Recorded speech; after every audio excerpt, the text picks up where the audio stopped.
जी, अस्सलाम वालेकुम जी, क्या हाल चाल है आप सबका। तो उम्मीद करती हूँ कि आप सब खैरियत से होंगे। तो सुबह-सुबह उठ कर के जो है सबसे पहले मैं नाश्ता बनाती हूँ, क्योंकि सुबह का जो भाग-दौड़ की मेरी जो ज़िंदगी होती है वो बहुत ज़्यादा टफ़ होती है, क्योंकि 8 बजे तक मुझे नाश्ता, खाना सब बना कर के रेडी कर लेने होते हैं। तो उस टाइम का तो वीडियो मैं बिल्कुल नहीं बना पाती हूँ। अच्छा, हमारे यहाँ लाइन का बहुत ज़्यादा आना-जाना लगा हुआ है। अभी बारिश का मौसम है तो लाइट का यहाँ बहुत ज़्यादा इश्यू होता है। तो जैसे ही लाइट जाती है तो मेरे काम जो है वो ऐसे ही रुके के रुके रह जाते हैं, क्योंकि मैं इंतज़ार करती हूँ कि अब लाइट आएगी तो मैं काम करूँगी।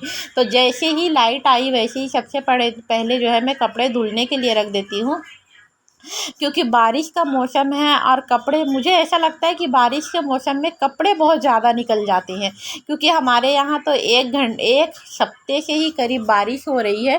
तो एक कपड़े मतलब धुल करके रेडी भी नहीं होते हैं और दूसरे धुलने के लिए तैयार हो जाते हैं। तो कपड़े सूख नहीं रहे हैं, लेकिन धुलने के लिए जो है वो डेली निकल जाते हैं। और जुमे वाले दिन तो मुझे ऐसा लगता है कि कपड़े की क्वांटिटी जो है वो और ज़्यादा हो जाती है धुलने की। तो बहुत सारे कपड़े निकल जाते हैं धुलने के लिए। तो पूरे कपड़े मेरे धुल गए हैं, पर सूखने के लिए मैं छोड़ी थी, क्योंकि बारिश यहाँ जो है हमारे यहाँ वो आती है फिर जाती है, आती है फिर जाती है। मतलब थोड़ी थोड़ी सी बारिश होती है, उसके बाद फिर छूट जाती है, फिर थोड़ी सी बारिश होती है, फिर छूट जाती है। तो इससे क्या होता है, जब हम कपड़े सूखने के लिए बाहर निकालते हैं तो वो थोड़े से सूखते ज़रूर है, लेकिन जैसे ही बारिश आती है तो उठाते उठाते वो फिर से गीला हो जाते हैं। तो इसी तरीके से हो रहे आप लोग यहाँ, आप लोग कैसे कपड़े सुखाते हैं मुझे कमेंट करके ज़रूर बताइएगा। तो सारे कपड़े तो मेरे धुल गए थे, पर मैं कपड़े सूखने के लिए बिल्कुल नहीं छोड़ी थी, क्योंकि मैं सबसे पहले जो है खाना बना रही हूँ। तो खाने में मैं यहाँ पे बना रही हूँ आलू और गोश्त में बना रही हूँ। और मैं बघारे वाले चावल कह ले या पुलाव कह ले, हमारे यहाँ तो उसे पुलाव ही कहा जाता है। और आप लोग शायद आलू वाले बघारे वाले चावल शायद कहते हो, कई लोग कहते हैं उसे, अपने अपने भाषा में सब कोई अलग अलग कह लेते हैं। तो हम लोग क्या, हमारे घर में तो उसे पुलाव कहा जाता, तो मैं पुलाव ही बोलूँगी।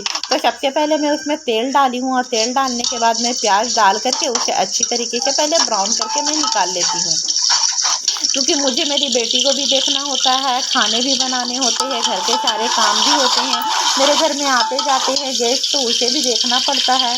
तो बस ज़िंदगी में यही तो है कि आप एक लाख मोहब्बत से सबसे मिलजुल करके रहें, क्योंकि सबसे मिलना भी बहुत ज़्यादा ज़रूरी हो जाते हैं। मेरे यहाँ कोई ना कोई आते ही रहते हैं ऐसे ही बैठने के लिए, बातें करने के लिए, तो मैं उनके साथ थोड़ी सी गप्पे मार लेती हूँ। अच्छा, आज जो मैं बघारे वाले चावल या पुलाव जो मैं बना रही हूँ, तो इसलिए ये चावल मैं 2 घंटे से पहले से ही भीगने के लिए छोड़ दी थी, क्योंकि मुझे किसी ने बताए थे कि अगर आप बघारे वाले चावल या पुलाव अगर बनाइएगा तो उसका, वो वाले चावल को भी आप 2 घंटे अगर फुलाइएगा तो उसका भी खाना बहुत अच्छा बनता है। तो मैंने सोची कि चलो आज मैं ट्राई कर लेती हूँ, और सच में ये बहुत अच्छा बना। मतलब पानी की क्वांटिटी थोड़ी सी मैंने कम डाली और ये बहुत अच्छे से बन करके रेडी हो गया है। अच्छा, यहाँ पे हमारा आलू और गोश्त दोनों एक साथ पक रहे हैं, तो आलू, इसमें क्या होगा, आलू भी गल जाएंगे और मसाले भी भुन जाएंगे। तो ये और इसकी जितनी भी मसाले की या शोरबे की जो टेस्ट है वो आलू में भी चला जाएगा, तो बहुत अच्छा लगता है ये वाले के साथ। अच्छा, मेरी बेटी यहाँ पर खेल रही है तो मैं उसे अपने साथ में, वो मेरे साथ ही रहती है, तो मैं जहाँ पे रहती हूँ उसको वहीं पे ले जाती हूँ। तो अपने वाकर में बैठ करके मुझे देखते रहती है और मैं अपना काम करते रहती हूँ। तो यहाँ पे मेरे खाने बन रहे हैं और मैं अपनी बेटी को खिला भी रही हूँ और वो मुझे देख भी रही है।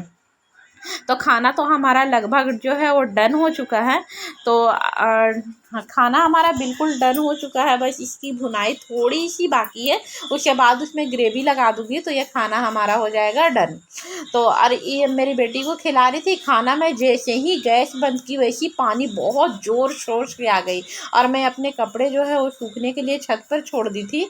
तो उसे मैं सबसे पहले जा रही हूँ कि छत पे से कपड़े उठा लेती हूँ, क्योंकि मैं अपनी बेटी को लेकर, वो तो मेरे बिना रहती नहीं है, तो उसे ले करके चढ़ना उतरना बहुत ज़्यादा मुश्किल हो जाता है। तो सारे कपड़े उठा लिए, सूख तो गए थे कई सारे कपड़े, लेकिन बारिश की वजह से इतनी तेज़ बारिश आई कि वो आधा से ज़्यादा वो कपड़े भीग चुके हैं। तो मैं घर में ही फैला दे रही हूँ, क्योंकि इतने सारे कपड़े हैं तो घर में मतलब पूरा अटेंगे भी नहीं। तो जितना हटा पाती हूँ हटाऊँगी, बाकी छोड़ दूँगी। फिर उसके बाद में निकलेगा, अगर धूप अगर जैसे ही निकलता है तो मैं वैसे ही जा ला करके धूप में छोड़ देती हूँ कि थोड़े बहुत भी सूख जाए। वैसे आजकल की ऐसी मौसम में तो ऐसा लगता है कि कपड़े अगर डालो तो बस कपड़े के सामने ही बैठा रहो, तभी आपके कपड़े सूखेंगे, वरना नहीं सूखेंगे। अब बारिश बहुत ज़्यादा तेज़ हो रही है, बहुत ज़्यादा तेज़। हमारे यहाँ के जितने आस-पास जितने खेत नज़र आ रहे हैं, सारा पानी से डूबा हुआ है, सारा पानी से डूबा हुआ है। हर तरफ पानी ही पानी मिलती है, और जिस टाइम पानी अगर होती है, बरसात होती है, उस टाइम और भी ज़्यादा होती है। तो आज की वीडियो जी हमारी यहीं तक थी। मिलते हैं फिर अगली वीडियो में, तब तक के लिए बाय बाय, अल्लाह हाफिज़। वीडियो अच्छी लगे तो लाइक एंड सब्सक्राइब ज़रूर करें और मुझे फॉलो करना ना भूलें। Bye bye.